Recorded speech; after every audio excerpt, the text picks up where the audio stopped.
పొంగవే పొంగవే పూరి అంటే పొంగనే పొంగనే నారి అందంట. మీరెప్పుడైనా ఈ డైలాగ్ విన్నారా? నాకైతే నేను చిన్నప్పటి నుంచి వింటున్నాను. చూసారా, నేను ఈరోజు మార్నింగ్ బ్రేక్ఫాస్ట్ పూరి చేశాను అనమాట. మీలో ఎంతమందికి బ్రేక్ఫాస్ట్లో పూరి ఇష్టం? నాకైతే one of the favourite breakfast అనమాట.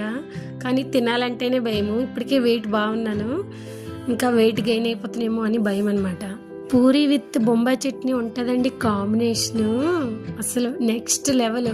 నెక్స్ట్ వచ్చేసి పూరి విత్ చికెన్ కూడా నెక్స్ట్ బెస్ట్ కాంబినేషన్ అనమాట. మీకు ఏ కాంబినేషన్ అంటే ఇష్టమో కామెంట్ చేయండి. రోజు పూరీలు పెట్టినా తినే టైప్ నేను, కాకపోతే మంత్లీ వన్సే చేస్తాను పూరి. మా పిల్లలకి తెలుసు మంత్లీ వన్సే చేస్తుంది మా మమ్మీ అని. ఈరోజు కళ్ళల్లో ఆనందం చూడలేకపోతున్నాం. ఇంకా తిన్న వెంటనే అసలు నీటి నరాలు వెళ్ళి కరెంటు ప్రవహించేస్తుంది మా పిల్లలకి. అంత బాగుంది, టేస్ట్ అయితే సూపర్ ఉంది అసలు. ఈరోజు నాకు ఎలాగ అనిపించినా సరే నా పిల్లలకి బాగా నచ్చాలనేది నా ఒపీనియన్ అనమాట. మా అమ్మాయికి అయితే రేటింగ్ ఇచ్చింది. మా అబ్బాయి వచ్చేసి టేస్ట్ చేస్తున్నాడు.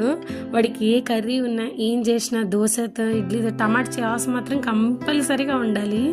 వాడు మాత్రం రేటింగ్ ఇచ్చాడు, వాడు కూడా బాగుంది అన్నాడు. కాబట్టి I'm so happy now. Phir ఇంకా మనకైతే ఇడ్లీ దోశ అనేది కామన్. ఈ నార్త్ వాళ్ళు మాత్రం డైలీ పూరి తింటారు, పూరి చపాతీ పడి చేస్తారు. ఇంతవరకు చూస్తారు, చిన్న లైక్ ఇవ్వండి, డూ సబ్స్క్రైబ్. Bye bye.